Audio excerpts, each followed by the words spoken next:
Alors, on est en train de faire les démarches techniques pour pouvoir parler à Monsieur Jackie Lumarque, qui est recteur de l'université Quisqueya, pour dire que quand ça ne marche pas, ça ne marche pas, mais on va essayer de rendre la chose possible, ne serait-ce que pour quelques minutes avec Monsieur Jackie Lumarque, qu'on voit, mais qui ne nous entend pas.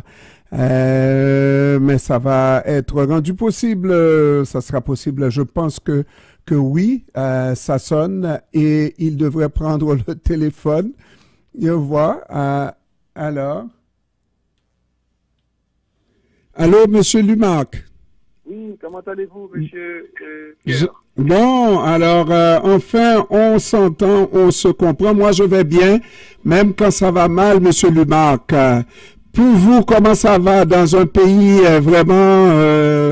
un pays très difficile à gérer, un pays qui n'est pas géré? Comment ça va, Monsieur Lumarque?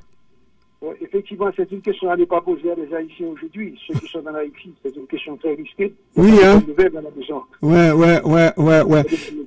Maintenant, pour parler rapidement de cette conférence de Miami sur l'investissement de la communauté des Haïtiens de la diaspora, dites-moi, qu'est-ce que vous espérez de cette conférence, Monsieur Lumarque?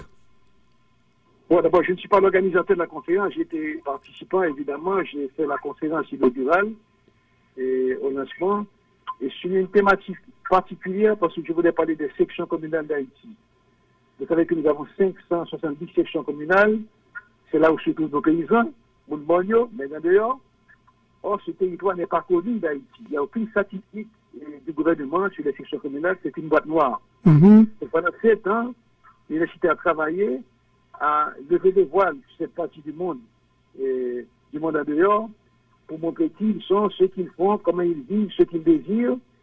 Et puis après 7 ans de travail, nous avons pu mettre en place des diagnostics pour la totalité des 570 sections communales et aussi nous avons pu élaborer des feuilles de route locales. Aujourd'hui, nous disposons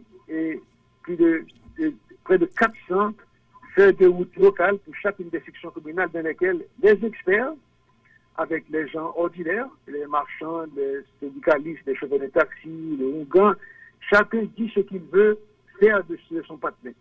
Quels sont ses problèmes, ses difficultés, ses contraintes, ses devoirs, mais aussi quels sont ses atouts, quelles sont ses potentialités et sur quoi il faut capitaliser pour reconstruire la vie. Donc c'est ça que j'ai présenté dans un forum, évidemment, qui est un forum de finances et qui cherche cette fois-ci à mettre en perspective ce que la diaspora représente et ce que la diaspora peut faire pour Haïti.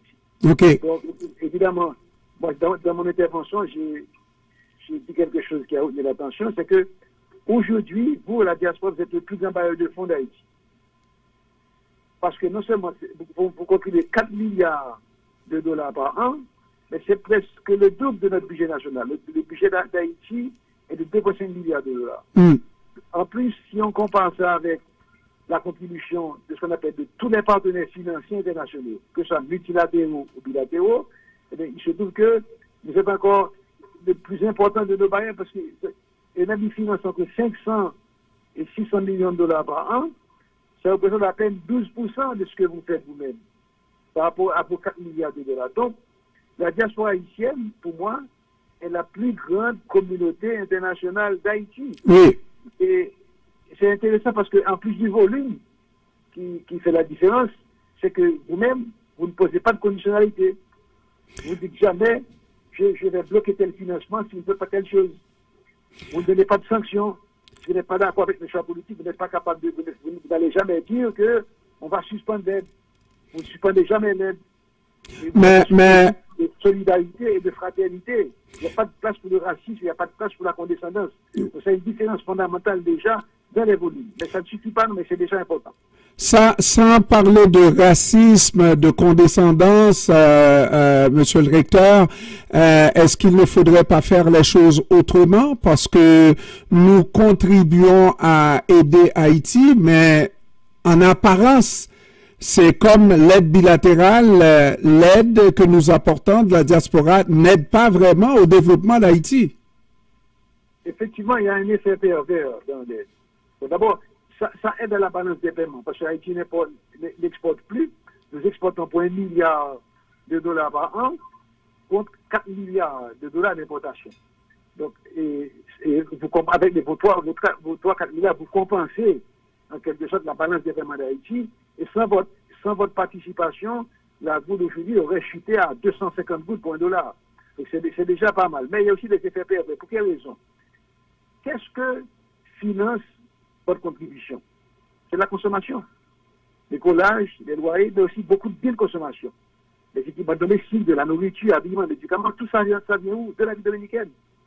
Autrement dit, tout votre argent sert à financer la production dominicaine.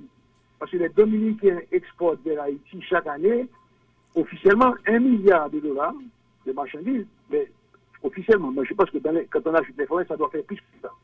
Alors qu'en contrepartie, la dernière fois qu'on avait les statistiques, ça n'était même pas 100 000, c'était 60 millions de dollars. Et ça veut dire qu'on exporte, on est dans un rapport de 0,5 à 10 en ce qui concerne la relation avec la bourse. Autrement dit, vous donnez une aide, mais il y a un piège.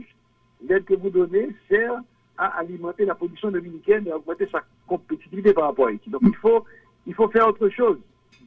Mais le piège dans lequel nous, de la diaspora, on est pris, c'est que on nous dit qu'on n'aide pas au développement d'Haïti, mais nous ne pouvons pas être en même temps en amont et en aval. Nous envoyons cette aide en Haïti, mais faudrait-il qu'il y ait des Haïtiens en Haïti qui fassent en sorte que ces fonds-là, ces devises-là, restent à consolider l'économie haïtienne, qu'on fasse travailler cet argent-là pour produire, parce que le véritable problème d'Haïti, c'est un problème de production qui est quasi nul. C'est vrai, Haïti a arrêté de produire. Je vous disais tout à l'heure qu'on exporte seulement 1 milliard de dollars vers l'étranger. Et ça consiste quoi? Ça consiste uniquement, presque exclusivement, en produits de sous-traitance vers le marché américain. Et il y a un résidu, on fait plus de demande d'ailleurs, il y avait 16 millions de dollars de demande par année, c'était peu, mais on aurait pu faire plus, ça a disparu. Le café, c'est devenu un symbole. Et puis il y a le cacao qui est emblématique, et puis un petit peu d'huile essentielle. Mais à part de ça, il n'y a plus rien, on ne produit plus rien. Ok, c'est vrai. Mais je pense que la diaspora devrait être dans une situation pour avoir à demander des comptes et se responsabiliser aussi dans les décisions d'intégration. Prenez un exemple. Vous contribuez avec les transferts. Il y a le gouvernement cap $1,50 sur chaque transfert qui est fait en Haïti. Alors, j'ai fait le calcul hier soir.